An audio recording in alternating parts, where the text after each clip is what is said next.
Okay, there we go.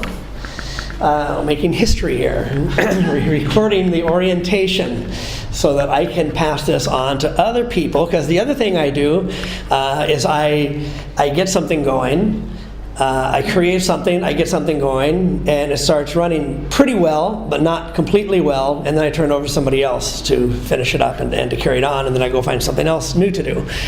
And so that's what I'm going to do with this. I have several helpers who help do orientations. And so I'll record this for them and I'll pass this on to them so they kind of get the big picture also. Cambodia is ripe for the harvest. When I came here for the first time, 1994, twice, Eric Dooley, the guy I came to work with, American missionary I came to work with, sent me down to the University of Phnom Penh to invite people to his English class. His house was behind the university, and so that's what he was doing for outreach. You know, one of the things he taught me is that when you go into a new area, you've got to find what is the key, what's the open door to reach the people. And so he had planted churches in Indonesia, and he had reached out to university students, and so that was his target, and that was our target here, university students.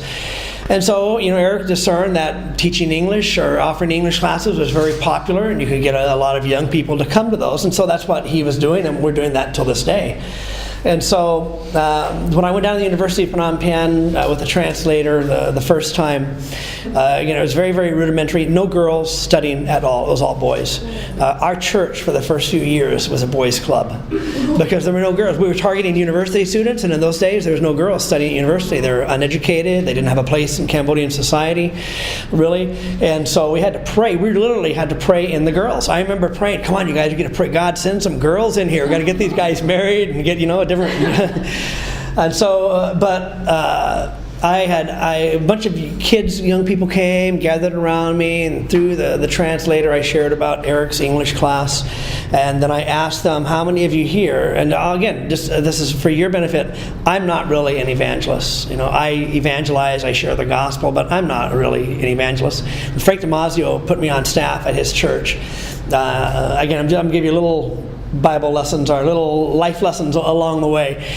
When Eric put me on staff at my two primary jobs, I was a graphic artist and worked in a print shop and stuff like that. And so I did some of that stuff for him, and Cindy did some editing for his books.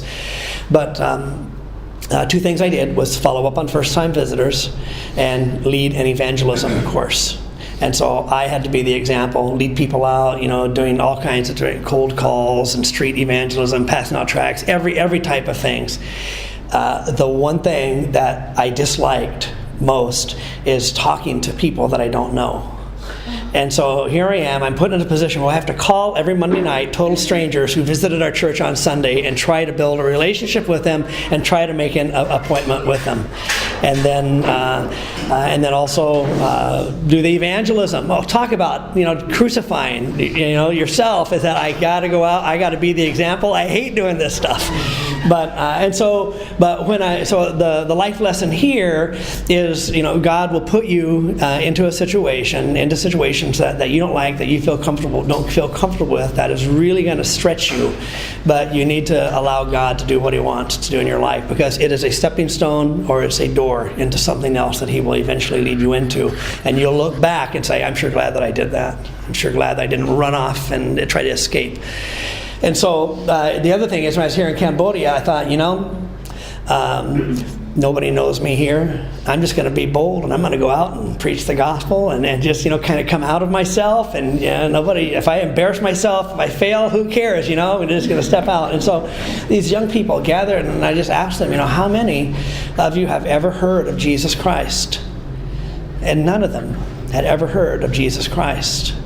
And so I shared the gospel. I didn't give an altar call, but I shared the gospel. I did that for several days. I came back, that was in June of 1994. I came back in October of 1994, I think, or end of September. I brought a team from our church, did some children's ministry. And then when I moved here in April of 1995, Cambodia, there's open heavens over Cambodia. There was just people just got saved.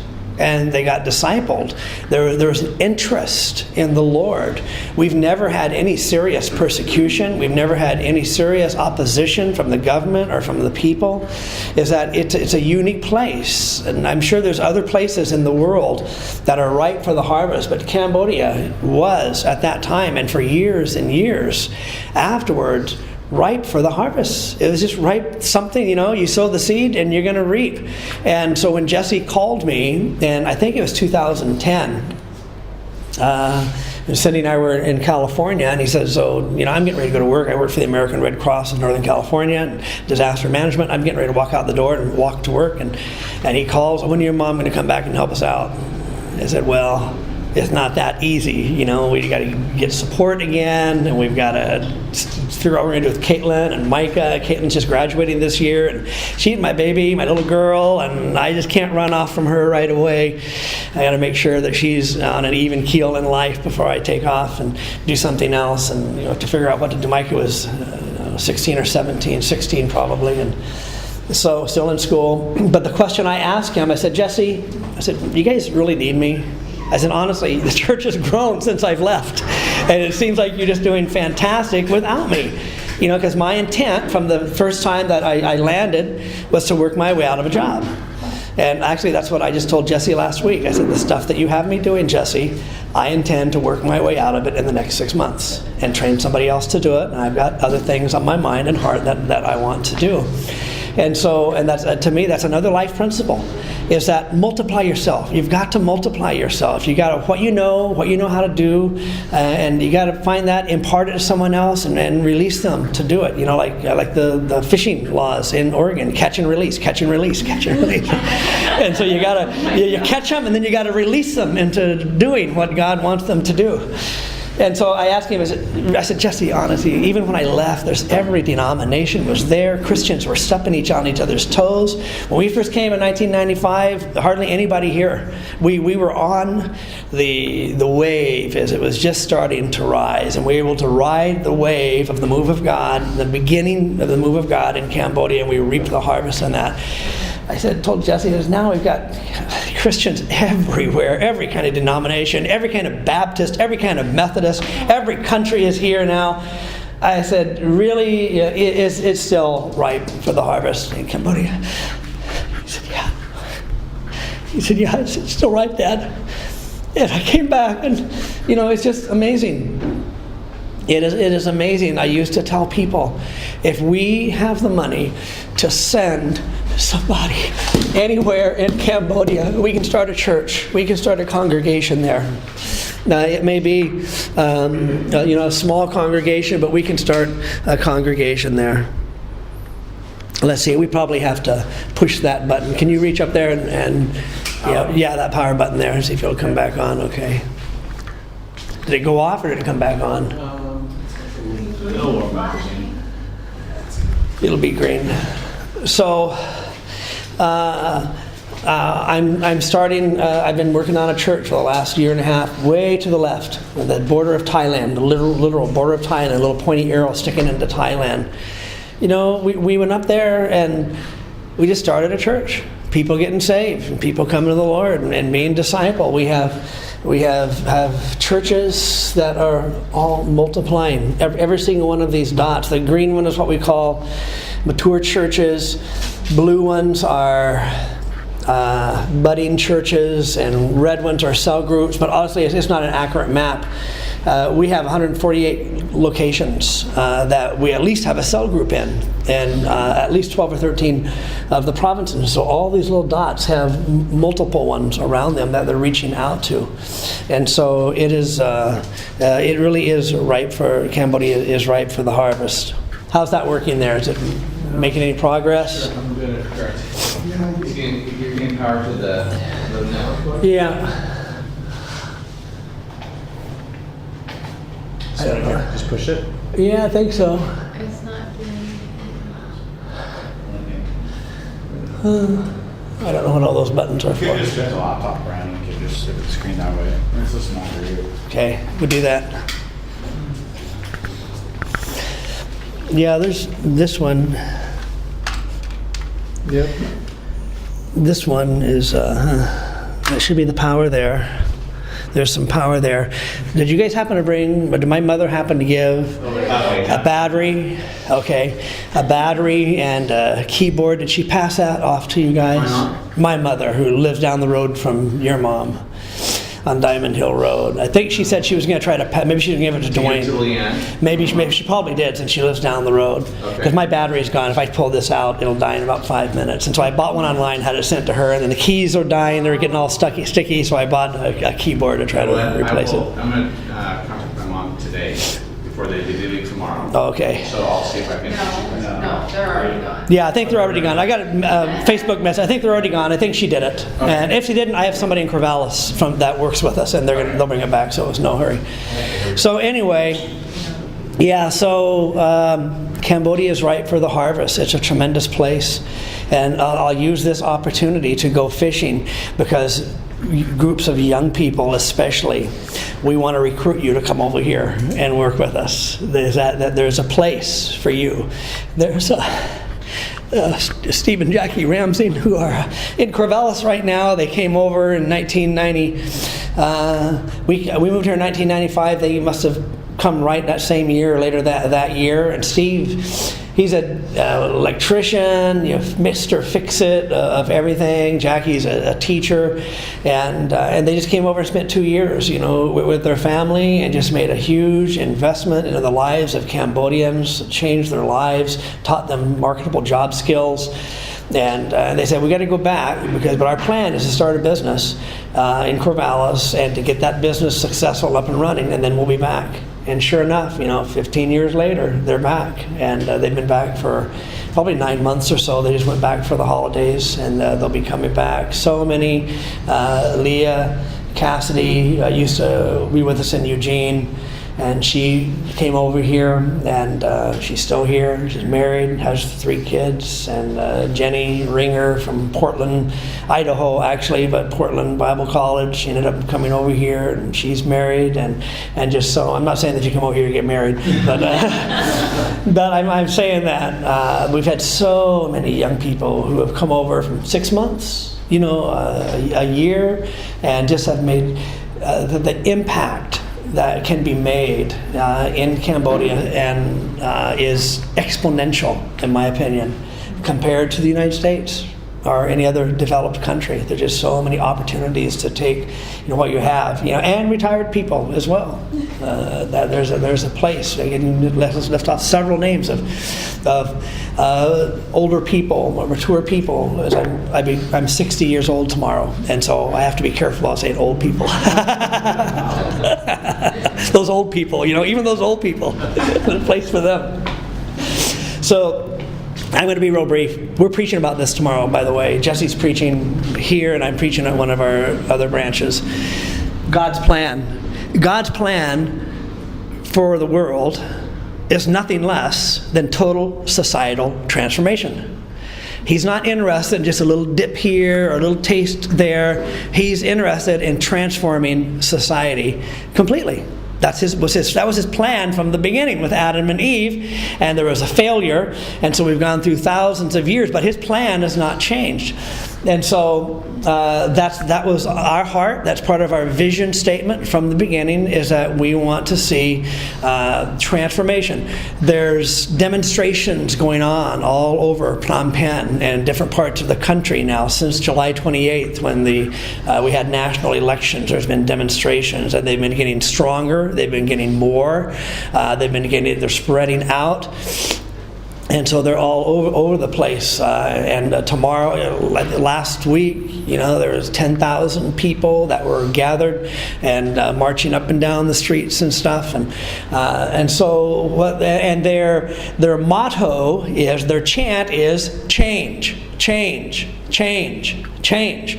And so God has the same plan. And so when we preach this, we have to be careful about how we say things, because we don't want to be misunderstood by the government.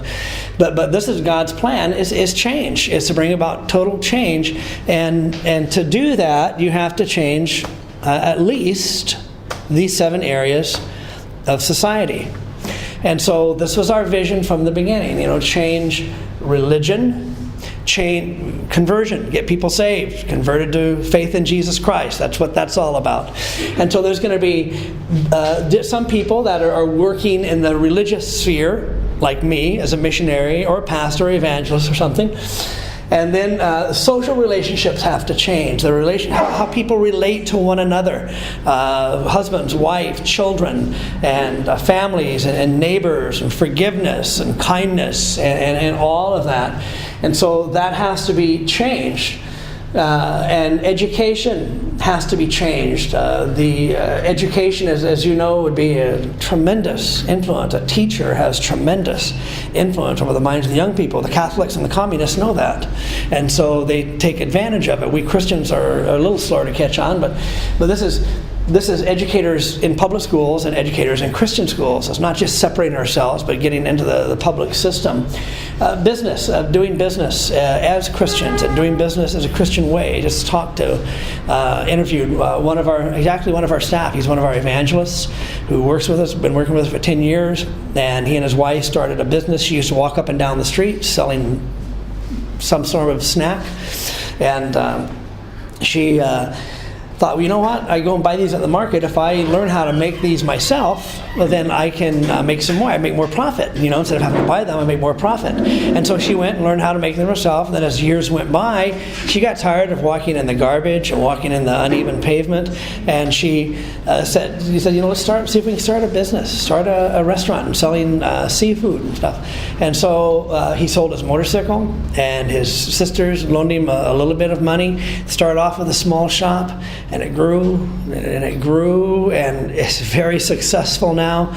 Lots of customers there in the evenings, and people calling in and making orders. And I interviewed them, and it touched me because he was sharing about how he related to it. She was sharing. I interviewed her, and I wanted to hear, because she's the worker. He's working here with us. I wanted to talk to her and hear what her story was. And so she said, "Oh yeah, I used to be very easily angered, and it affected my relationship with my staff." What they do, he's actually in the process right now of planting a church up here. And so what he does, he takes some of these young people who have no skills and no employment, he brings them down to Phnom Penh, and he hires them to work with him and gives them job skills. And they all stay together. There's about 10 of them. They all stay together in the same house. They eat together. And Dalin said, when I've learned that when I do something wrong to my staff and I'm angry or say something, I ask their forgiveness. That is unheard of in Cambodian society. Absolutely, for an older person to ask forgiveness of a younger person, it doesn't happen. But that's a Christian principle, isn't it? And so she said, I relate to so this is what we're talking about, doing business as Christians, handling your finances as Christians.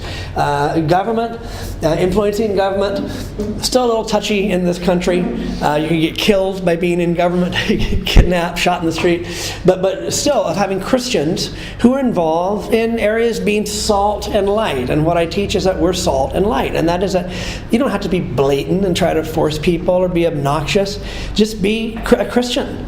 And they're going to ask you, why are you different? And you have the opportunity to share at that time. That's what we're talking about. And entertainment,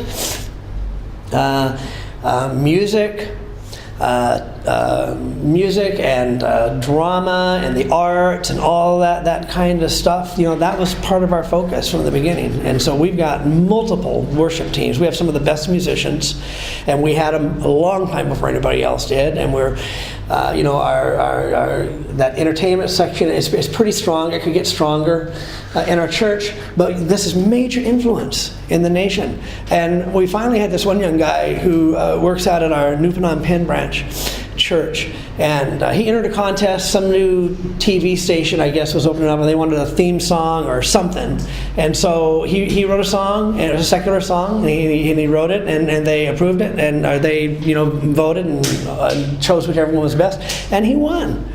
And so he gets to travel around the country and participate in concerts and activities as a Christian. And I told him, I said, that's what I said, since 1995, what you're doing, that's what we've been preaching. That's what we want, is for Christians to infiltrate the non-Christian society, and you have an opportunity to share the gospel and to share who you are as a Christian and all that. So we want to influence that in media, TV, radio. Again, all these, I preach this all the time. Cindy's sick of hearing it, she said. She hears it so many times. And I'm going to preach it at Chibambo tomorrow, Cindy, so you might want to find another church to go to tomorrow morning. But they're all unbelievers. We're the Christians in those areas. So anyways, this is the kind of church that we are. We're not just piddling around. We have a strategy, and we have a methodology to spend our lives to bring change, positive change to Cambodia.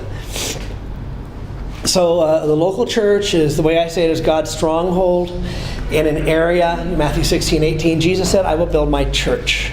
He didn't say I will build my orphanage. He didn't say I will build my children's home. He didn't say I will build my nonprofit organization. He said I will build my church. And so it's just been my experience here in Cambodia especially that there's very much confusion between a nonprofit organization, we call them NGOs, non-governmental organizations, and churches, because many of them are Christians. And so they get confused. Cambodians are confused with the church. But I tell you, the NGOs will close down and they will go back home. And they will finish their mission here in Cambodia, but the church will still be here. And the reason that I'm in Phoi Phet is for that very reason. I talked to a lady who had an NGO who was reaching out to women and children up there. I said, if you don't have a strong local church in that city, all these women, all these children that you're gathering and you're rescuing, the fruit is all going to disappear if they don't have a stronghold, if they don't have a warehouse that you can bring them into to be discipled in a home and fellowship. And that's where the fellowship happens, where the foundations are laid. That's where the harvest is conserved. And you can reap the harvest. And again, forgive me for expressing my attitude, but I get emails from different people all over the place. And great, wonderful things, that God is doing, through short-term teams and through the different things. But my question is, I just talked to, one of my sons in the faith this morning about this. He said, I tell there's people up in Phoi Phet where I'm at, and they're doing all kinds of humanitarian work. I said, but honestly, I don't know where their fruit is. I don't know where their fruit is. Getting people to pray to the Lord and give themselves to the Lord, or teaching crafts and stuff like that. But so the long-term fruit has to be in the local church. That's God's stronghold. It won't go away. It will be here. And the Book of Acts has been our model. We just open up the book of Acts, Acts chapter 2 especially, but throughout the book of Acts, Acts of the Holy Spirit. That's how the Holy Spirit led the first Christians how to do it. And so we just read the book of Acts and try to do as close to that as we can. So, Ripe for the Harvest. This is a brief history.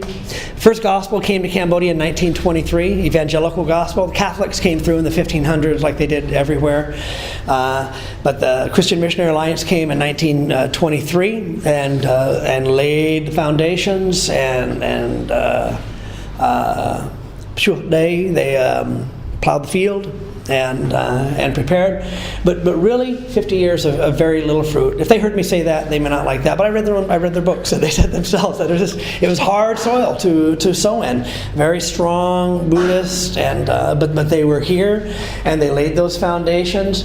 The 1960s, there was a communist threat over Russia and China. There's a fear of they moving down through North Vietnam, Southeast Asia, and on into the Philippines and Indonesia, and even down to Australia and the islands. There was a big fear about that communist threat. And so communism penetrated Cambodia. There were some students, university students, that went to study in France. Cambodia was a French protectorate until 1953, from the 1860s or so until 1953. They were a French protectorate, so ties to France. So students went to study in France. They got a little more educated in communism and came back and started gathering up other people of like mind. They were dissatisfied with the king. They were dissatisfied with how things were going, and they wanted to bring a revolution. And so that culminated on April 17th, 1973, where they call them the Red Khmer, the Khmer Rouge, the Cambodian communists Ended up at that time, they had basically gained control of the entire country, and they had surrounded Phnom Penh, and they were firing rockets into Phnom Penh, and the city swelled to several million people, refugees that were fleeing the countryside. Until finally on April 17th, 1973, they came into the city and took complete control of the city. You can go on YouTube and you can see a lot of the videos if you're interested in that. And that was the beginning of what the leader, his name was Salat Sar, but he took a pseudonym by the name of Pol Pot.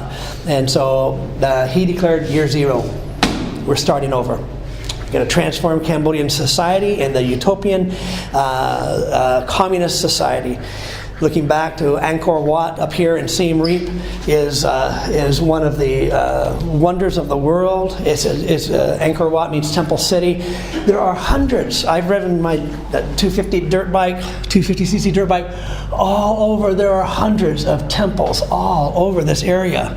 Way up here, I've hit them all, just about all of them. And it's just incredible. I was reading someplace where when these temples were being built, London had a population of 25,000 people, and Angkor Wat had a population of hundreds of thousands of people in the jungles of Southeast Asia. And so it's a tremendous society. And so that's, you see it on the flag, that's Angkor Wat up there. And so, Pol Pot said, year zero, we're starting over, and true Khmers, anybody who's been tainted by the United States and their lackeys, they're gone. And so up to 2-3 million people lost their lives over a period of 3 years, 7 months, and 20 days, or something like that is how long this lasted. Almost 4 years that they held complete control, but they were still active until 1999-2000. And so on January 7th, 1979, was when liberation occurred. The refugees who did flee, some fled to Thailand. Pisit, you'll meet Pisit tonight, our youth leader. Pisit lived in a border camp for, ask him how many years, 10 years, 8 years, something like that. They lived there for years. It's just a slum area, and that's where he and his parents lived. And some were in Thailand, and some of them fled to Vietnam. The ones who fled to Vietnam was able to gather up. Of course, the Vietnamese, they've always loved to have Cambodian land. And so they gathered up an army, and they came up from Ho Chi Minh City, or Ho Chi Minh City, Saigon, that's what they used to call it. And so they came up right through directly into Phnom Penh, just a matter of hours, and they drove out the Khmer Rouge from Phnom Penh. Phnom Penh was a ghost town at that time. The Khmer Rouge sent everybody out. It was evacuated within 72 hours. There was nobody there. I just finished reading a very interesting book about a French guy that was held captive for 3 months by the Khmer Rouge, and he documented that, and he documented when the French embassy was the only site of refuge. Every foreigner in Cambodia seeking refuge was inside the French embassy, thousands of them, and the Khmer Rouge standing around the outside. And so you can watch the movie The Killing Fields. It's filled with a lot of four-letter words, but the Killing Fields movie brings you up to the Killing Fields, but it doesn't do anything about these intervening years because Cambodia was close to the country at that time. But January 7th, it's called Liberation Day. You'll be here for Liberation Day. It's a holiday in Cambodia. Commemorates when the Vietnamese and the Cambodian refugees came in from Vietnam and drove out the Khmer Rouge from Phnom Penh. The Khmer Rouge said they were still active. This area down here in the south is a Khmer Rouge stronghold. This is a Khmer Rouge stronghold. This was a Khmer Rouge stronghold. Down here is a Khmer Rouge stronghold. And even when Cindy and I were here, there were still foreigners that were foolish enough to go out in the village and get taken captive and killed and held prisoner. These Cambodian guys, they ride dirt bikes like I do, but they're flying bikes. They jump and do tricks on them and stuff. They were out here just 45 kilometers. That's only about 30-some miles. And they were out fooling around, and they got captured by Khmer Rouge. And so, but fortunately, smart enough, they started showing off, doing some jumps and stuff like that. And so after they did a few tricks with the Khmer Rouge let them go. But all that kind of stuff was happening, while Cindy and I were in the country.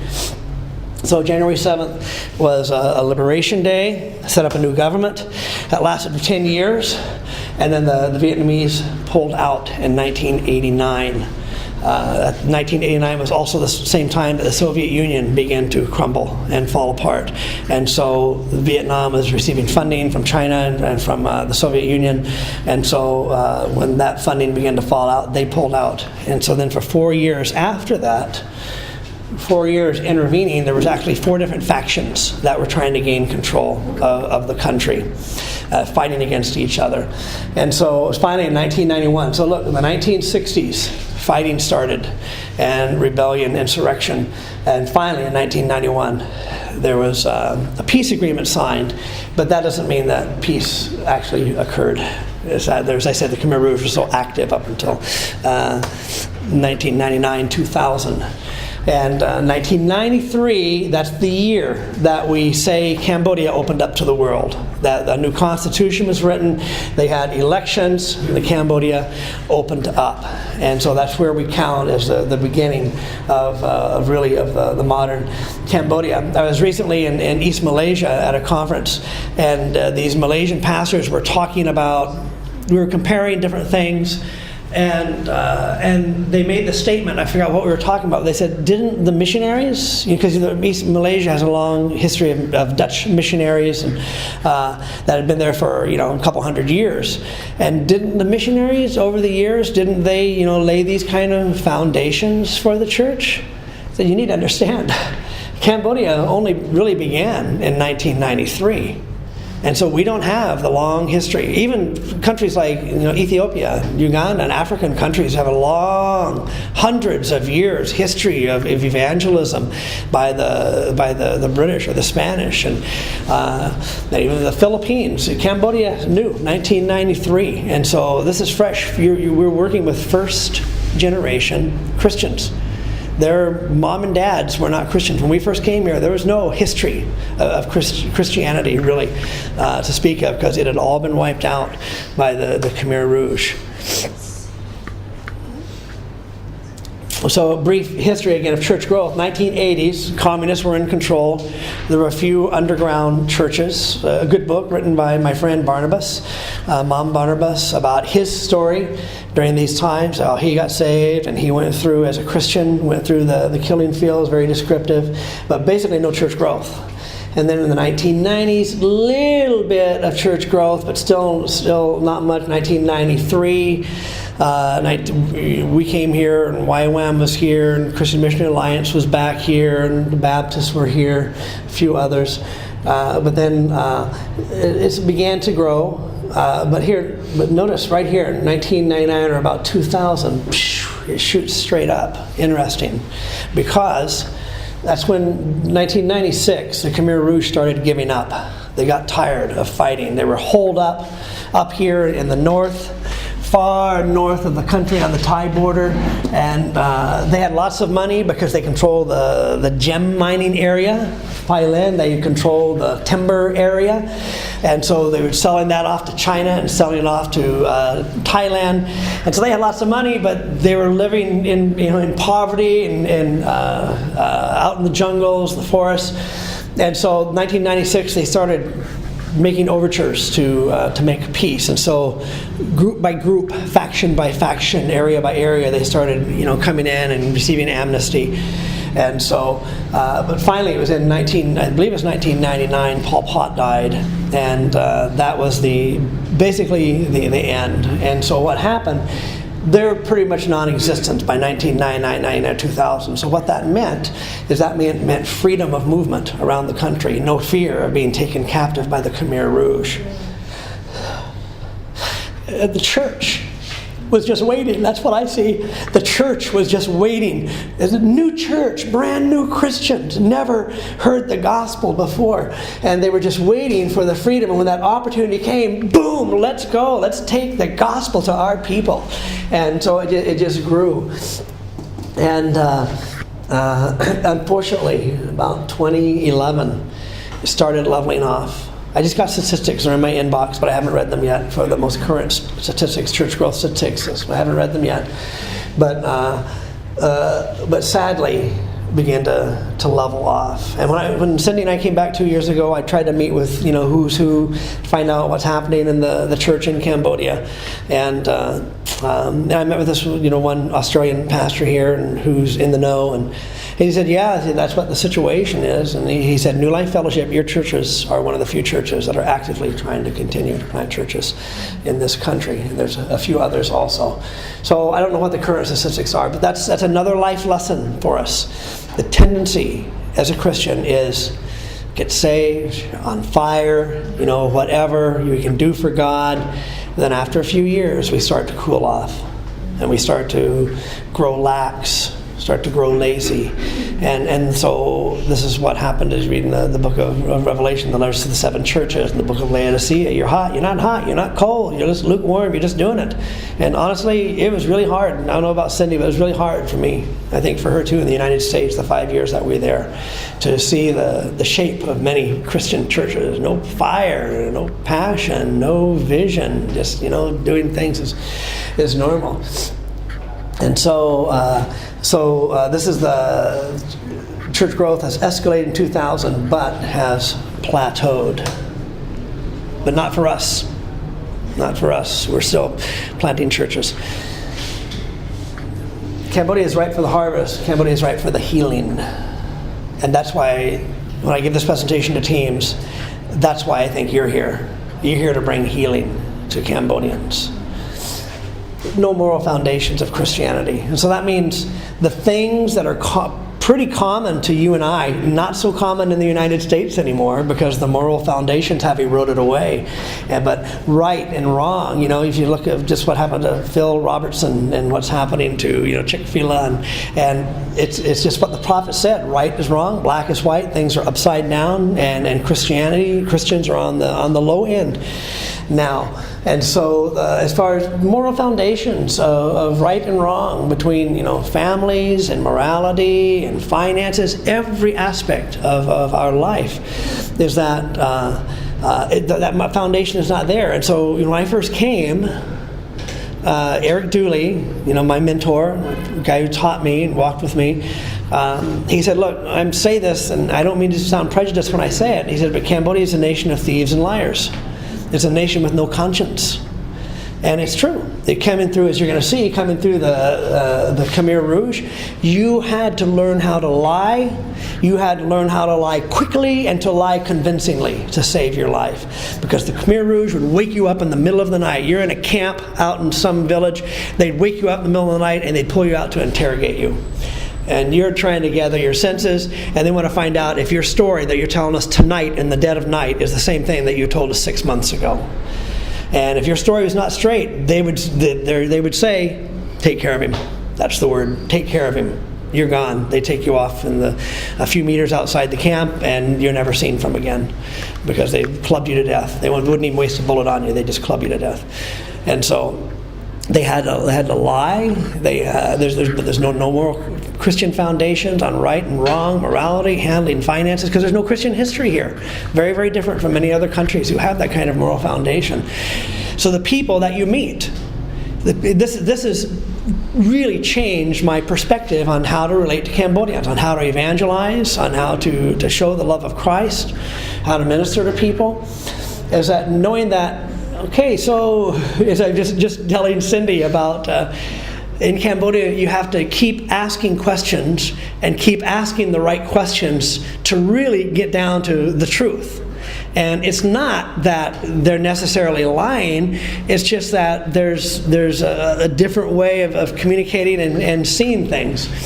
And so there's no healthy family foundations, husband and wife. It is absolutely common, for the husband to work far away, work in Thailand or work in Malaysia or work in a different, common. You ask the moto taxis here, that they work here and their wives live and kids live out in some other provincial village, and they're working here trying to make money to provide for their family, so the children don't have any parents. Ask Ask, I dare you, just ask. To ask the young people that you end up relating to. Start asking family questions. You live with your mom and dad? Oh, no, my mom and dad are from such and such province. I live here with my aunt. Are your mom and dad together? Do they live together? Oh, no, my mom and dad. Just ask these kind of questions. Ask to find out, where's the dad at? Where's the mom at? Where are your siblings at? Oh, one here, one there, one someplace else. And so how do you think that affects a person as they're growing up? And so scars of the killing fields. Now these young people that you run into your age, they have no experience of the killing fields. And so, but their parents do. And so how their parents raised them, just like, depression. People who went through the Depression in the United States and how they think about finances and how they think about things, it affects how they raise their children. There's a protection, there's a fear, or else there's the opposite of that. Give them everything.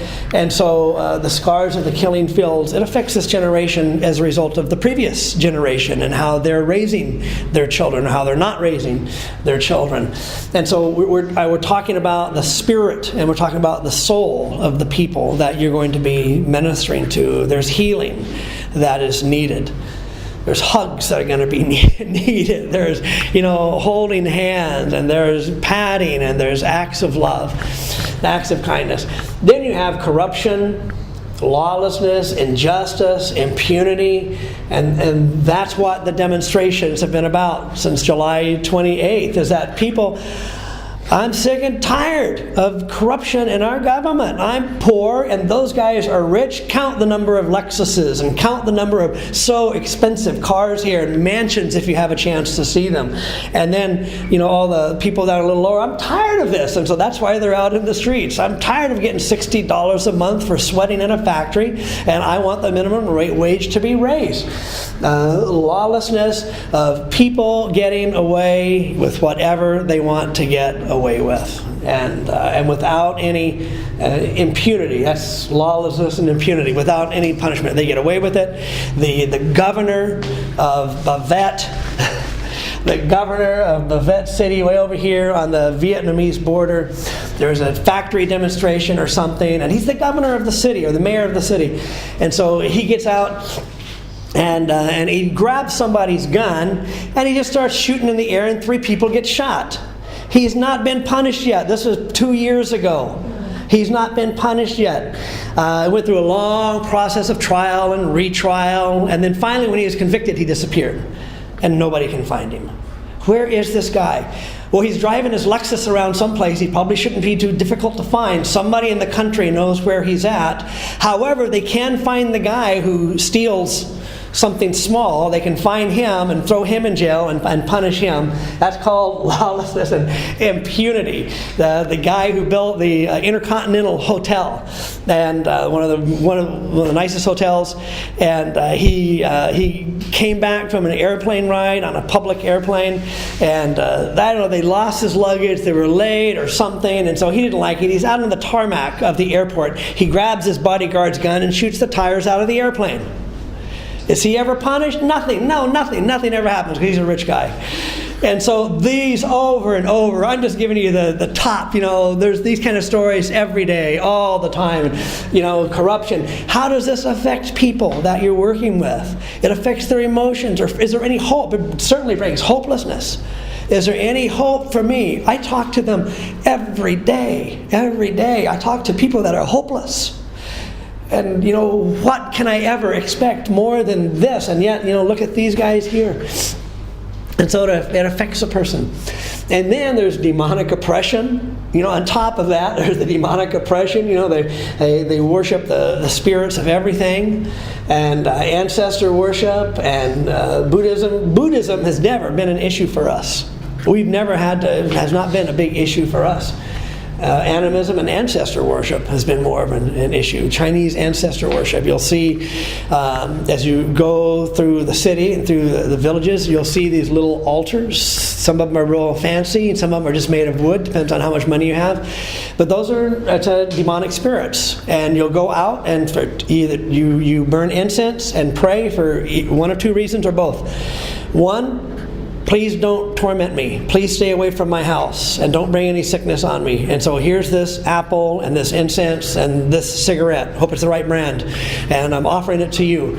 And or the same thing, but please bless me and give me good luck in my success. And so you see businessmen all throughout Asia, Singapore, modern Singapore. They go out, they burn the incense, they give the offering, and it's good luck. They do it every morning. You'll see it every morning in Phnom Penh. You get up early enough, every morning in Phnom Penh, business people go out. That's animism. They're either doing it to demonic spirits or they're doing it to their dead ancestors, either for good luck or for blessing or for protection. Don't persecute me.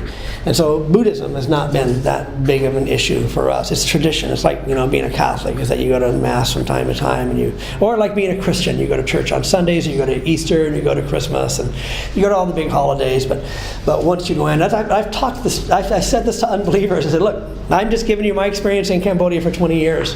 My observation is, Buddhists, they go into the temple on the holidays, and they go out.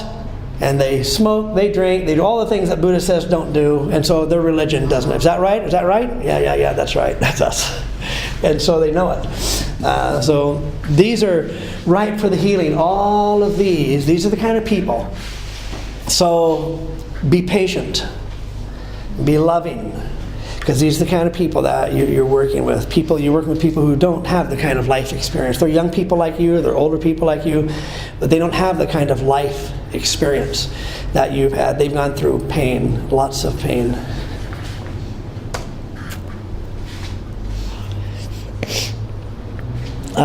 Very briefly about New Life Fellowship of Churches Cambodia.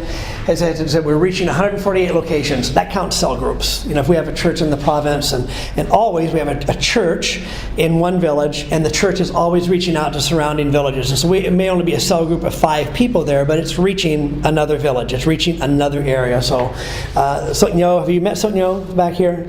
Sotnyo is my assistant. And so she helps me in everything.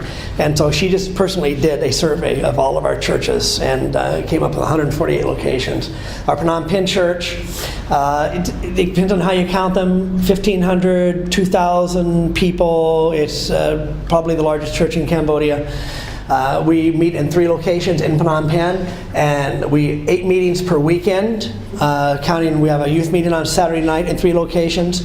This church right here has 3 services, 7 a.m., 10 a.m., and 5:30 p.m. Then we have 2 campuses where we also have services.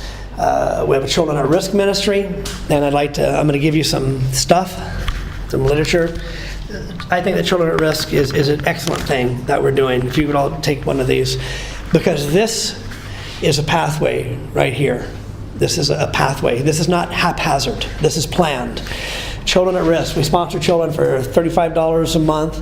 And the goal is to keep them in school. Keep them in school. And people come now, and human trafficking is the big popular word, popular idea, and so people are always asking us, what are you guys doing for human trafficking? You're rescuing women, you're rescuing children and stuff. Well, we're doing the 2 things that you have to do to stop human trafficking. And so, we're happy, and we work with the International Justice Committee, and we work with Destiny to Rescue, and we work with a lot of different groups that will go out and actually do the rescuing.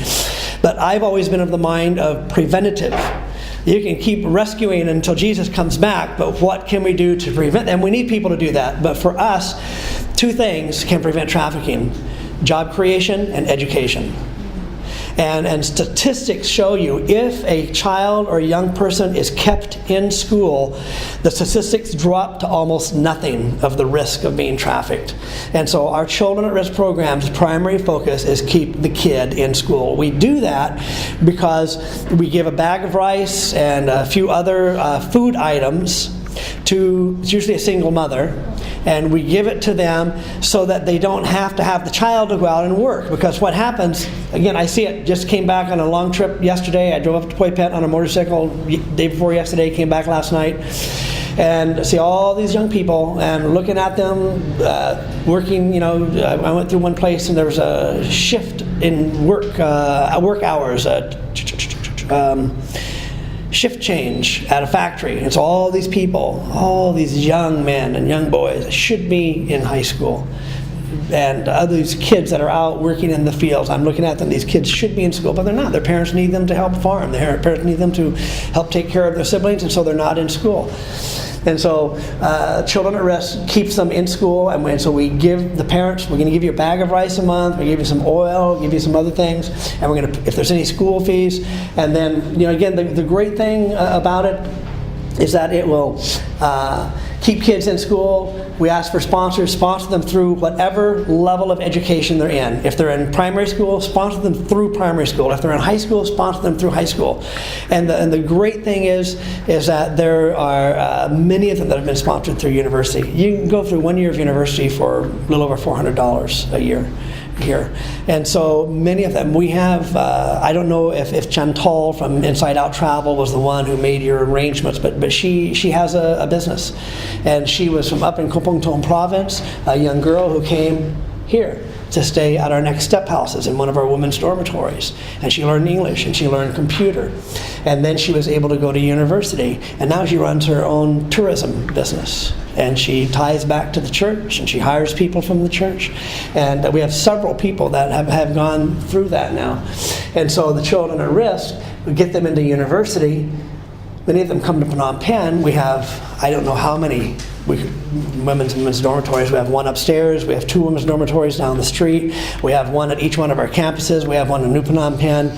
We've got probably 5, 6, or 7 of them, but they'll come in and we give them a place to stay. It's just an apartment. It's very simple, but they'll stay here. They have fellowship. Some of them are not Christians. They become Christians. And so that feeds into the English and computer classes. They're able to come here, and if they don't have the money to study someplace, they can study for free with us. And we're very basic. Again, we try to focus. We teach English. We're just talking about the up in Phoi Phet just yesterday, talking with my team up there. I said, look, we are not a professional English school. We're not trying to have the highest standard. We're trying to give basic English level. To give the foundations, and then they can go someplace else. Once they get the foundations, they go someplace else for higher education. We give basic office skills, basic computer skills, basic English skills, to give them that foothold into marketable job skills is what I call it.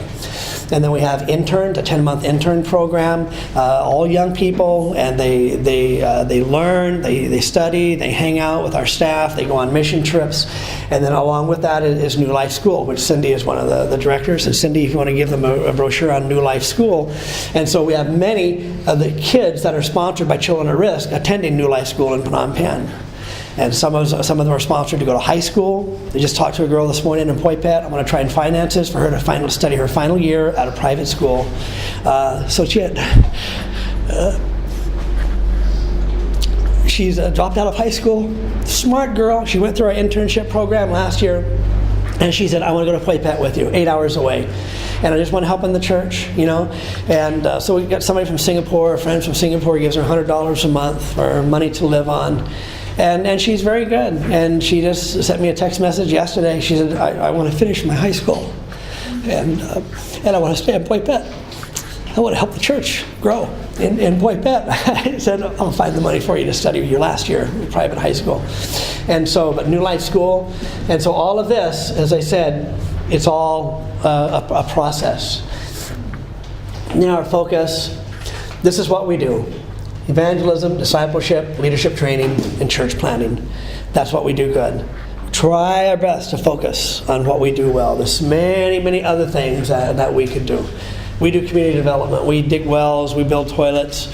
We build church buildings, community centers. We help. We provide cows for people to raise cows, chickens, pigs, ducks, fish, all things to try to develop the church community, but as well as the non-Christian community as well. We have a patient care ministry. Just today, you got a girl from Phoi Phet. She's the wife of the guy I'm training to be pastor there. She's here in Phnom Penh. Both of her kids have been sick. She doesn't know what to do with herself. The doctor's giving her the runaround, won't tell her what's wrong. The kid just had fever. And so I finally just sent a text message to Donnie Sargent, our patient care ministry director, said, Donnie, is there anything that we could do to help this girl out? The doctors are quacks. They don't know. All they're doing is giving us paracetamol, and we don't know what it is. They haven't told her. He said, yeah. He said, I'm working with one of my interns as a doctor, training to be a doctor. I'll have him call her. We'll get her moved over to the free Kantabopa Hospital, which is a special children's hospital in Cambodia where they get free care. So they're working on that today. Patient care ministry, we have a healing home. People come in from the province, and they can get medical care here. They can get prayer here. They can get taken care of here. We have medical teams that come in several times a year. And then we have a goal in the missions. I work for the missions department, by the way. My main focus is in the missions department, church planting, leadership development. We have a goal in the next 5 years to plant 450 cell groups. Where I'm working on a strategy to plant a new cell group every 6 months. That's what I'm going to try to, this next year, one of the things we'll try to focus on. Cell groups, house churches, and go to plant city churches. We're planting a church in Poi Pet, city of 150,000 people. Want to see a church planted in Siem Reap, see a Nookville, working on one in Kampong Cham. So we're starting to focus on city churches as well in the next 5 years.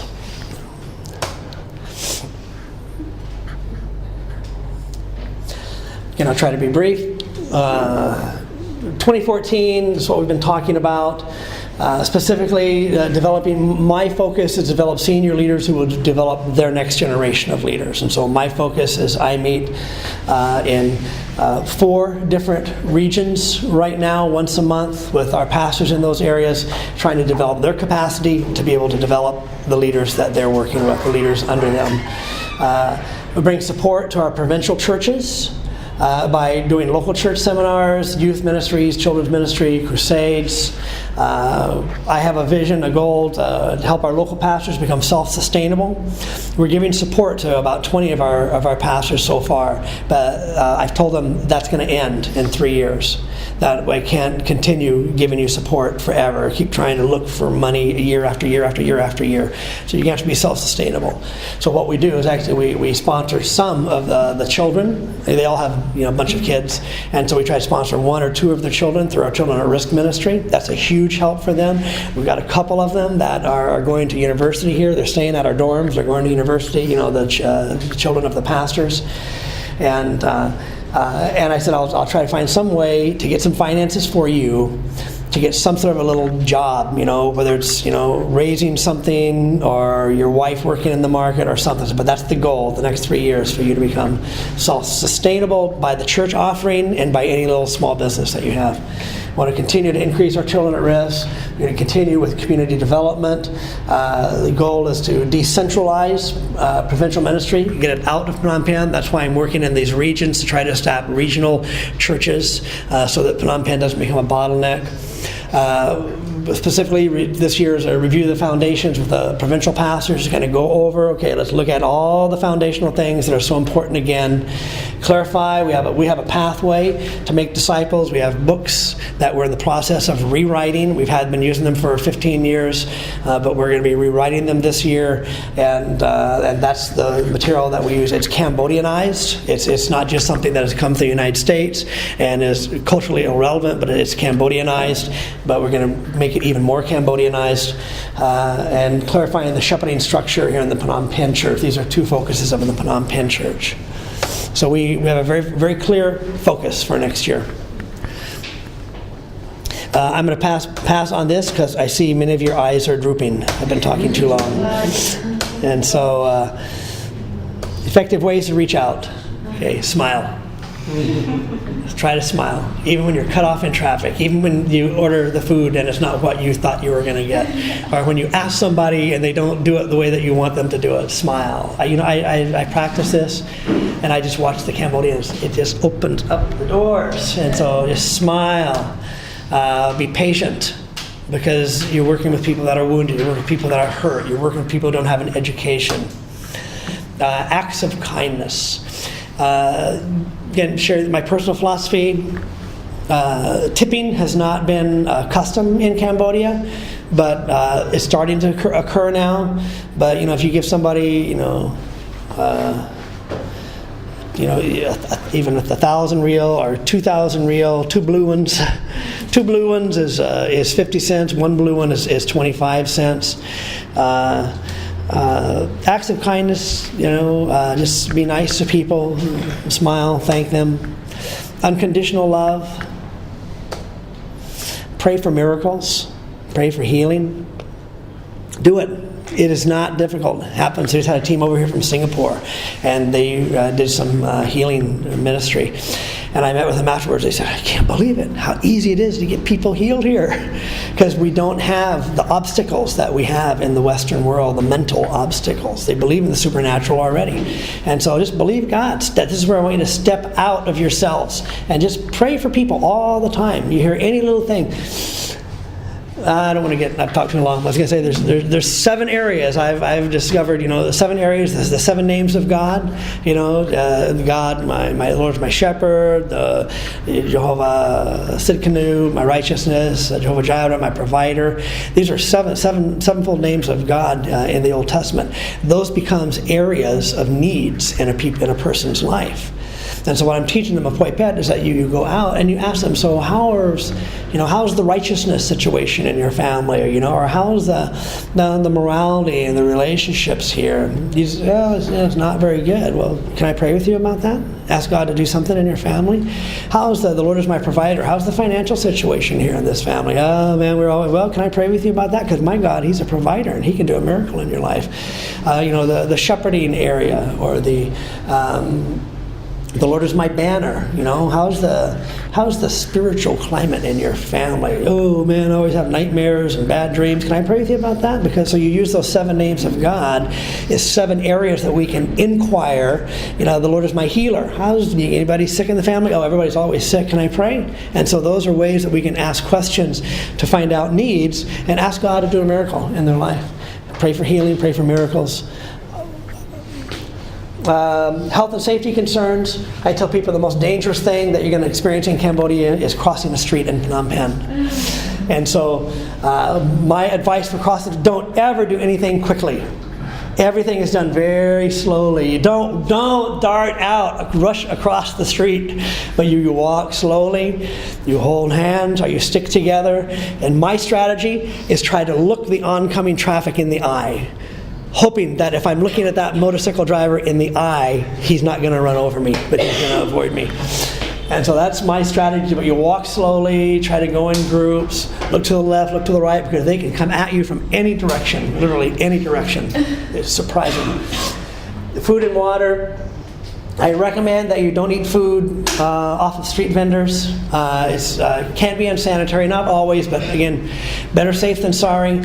If you want to venture out, if you want to eat spiders, and if you want to eat other kinds of insects and stuff, go at it if you want to. I've never felt the need to prove my manliness in that way. I have other ways. I drive a Honda 250 dirt bike all over the country. That's how I do it. But I don't think that I've never eaten a spider, but I've eaten crickets and other things. My recommendation is stay away from that. Water, drink more water than what you think you need. Seriously, we sent 2 people from Judah Smith's church. One of them was a nurse.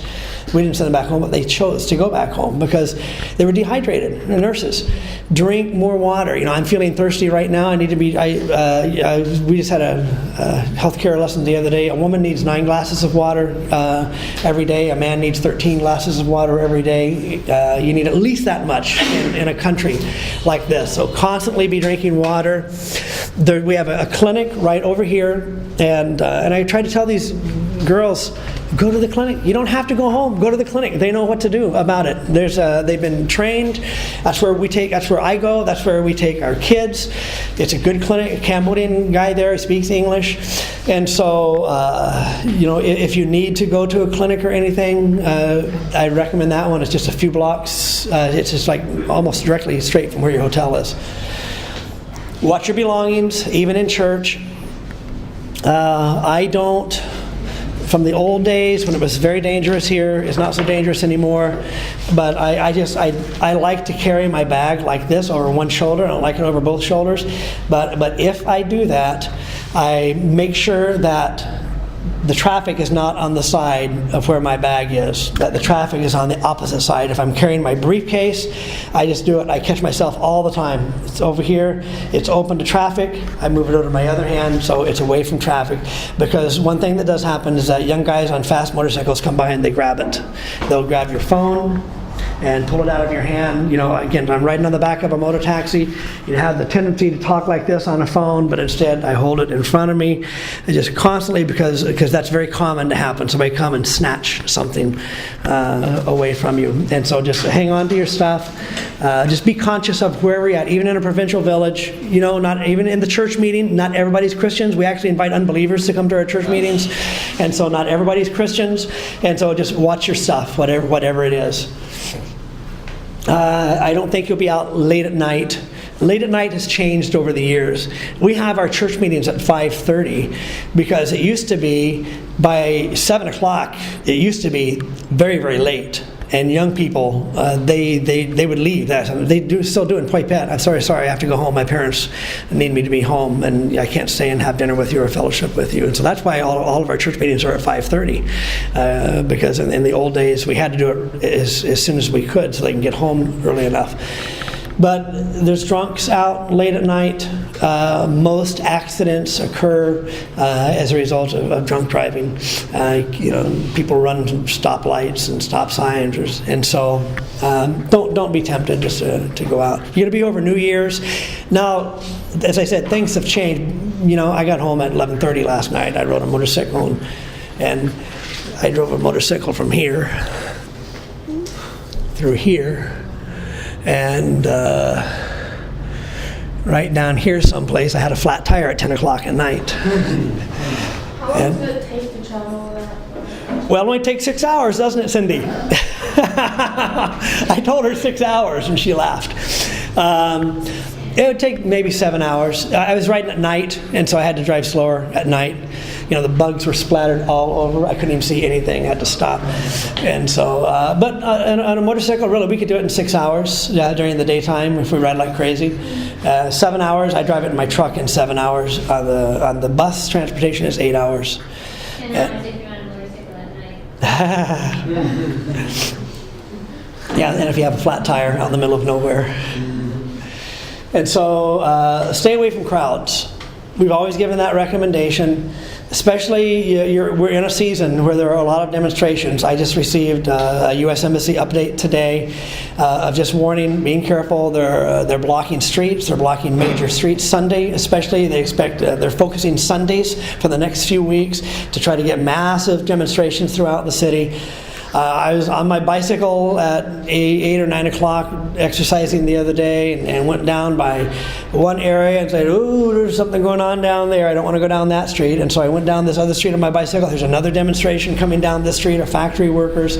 And so it's not just, it used to just be in one location at Freedom Park, but now it's being spread throughout the city. So they said that they plan on blocking off, the demonstrators plan on blocking off major roadways. They blocked off the road going out to the airport yesterday, and another major road.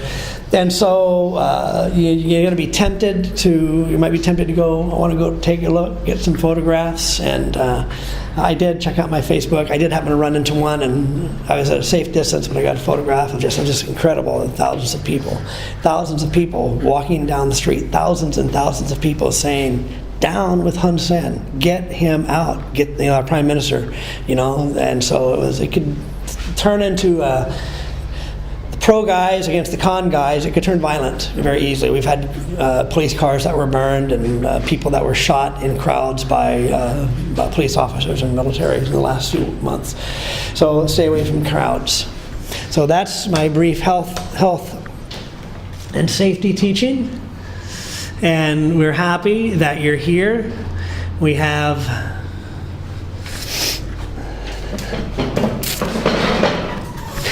This is a door-to-door. This is a lot. We have some restaurants scheduled for you, but you can look in here, and this has a bunch of, this is actually takeout, but it has a lot of the restaurants and their menus in here, so you can look through here, and if you see something that you might like, you can say, hey, let's go there instead. Here's a couple, I've got several of these. Phnom Penh Visitor's Guide, we've got maps in here, and history of the country, history of Phnom Penh, ads for different restaurants and different things.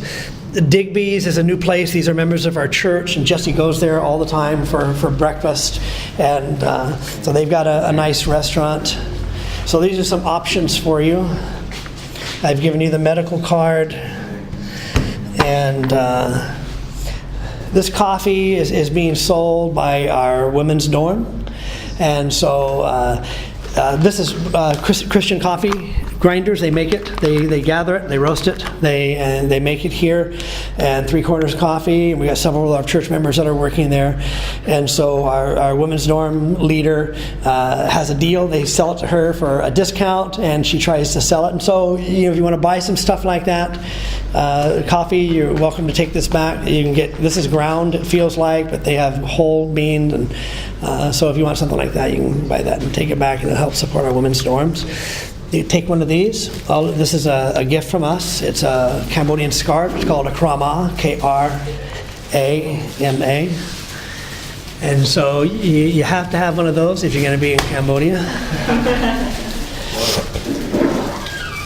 have to understand, Krama is not just a scarf. You will see that using Krama to pull motos down the car. Everything is a Krama for everything. It's kind of like duct tape, Cambodian duct tape. Yeah, krama is kind of like Cambodian duct tape. You use it for carry your babies in, use it for a hat, use it for a scarf. For everything. I use it to clean the grease off of my motorcycle, or I use it to clean the bugs off of my helmet last night.